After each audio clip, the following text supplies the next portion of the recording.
The old man sat in his usual corner booth, his hands trembling as he tried to steady a chipped coffee mug. The diner was almost empty that morning, yet his presence seemed smaller than ever, as though the weight of the world pressed down on his frail shoulders. Sarah, the waitress who had worked there for years, watched him with quiet worry.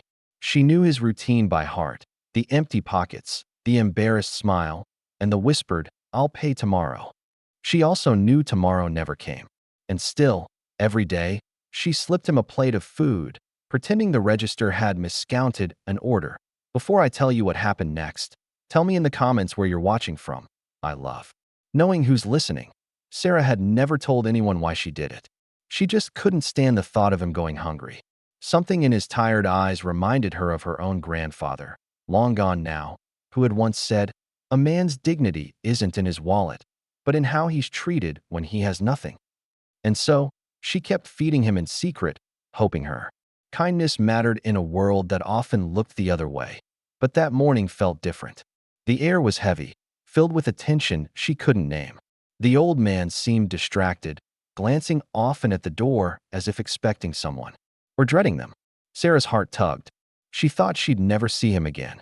She was wrong. The clock above the counter ticked too loudly. A car's engine roared outside, then another, then two more. Within seconds, four black SUVs pulled into the gravel lot, their windows tinted, their engines rumbling like thunder. Conversation in the diner died. Coffee cups froze midair. The old man closed his eyes and whispered something Sarah couldn't catch. The doors of the SUVs opened in perfect unison. Men in uniform stepped out, their boots striking the pavement with a rhythm that sent chills down Sarah's spine. They weren't ordinary men. Their posture was sharp, their movements disciplined. Soldiers, veterans, maybe, the kind of men who carried both authority and secrets in their silence. Every diner patron stared as they entered, filling the small space with a quiet power. They didn't look at the customers.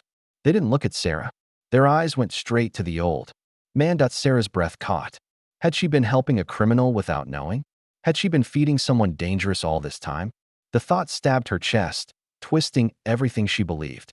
But then the leader of the group stepped forward, his face lined with both age and respect, and Sarah saw something different in their eyes. Not anger, not accusation, reverence. The old man struggled to his feet. His voice cracked as he said, "I told you not to come." "Sir," the leader replied, his voice firm yet emotional. "You gave us everything. You don't get to fade away like this." Gasps rippled through the diner. Sarah's hands trembled on the coffee pot. She finally understood. The man she had been feeding wasn't a burden or a forgotten soul. He was someone who had once carried the weight of many, a man whose service had been buried beneath time and silence. The soldiers moved as one, saluting him right there in the diner.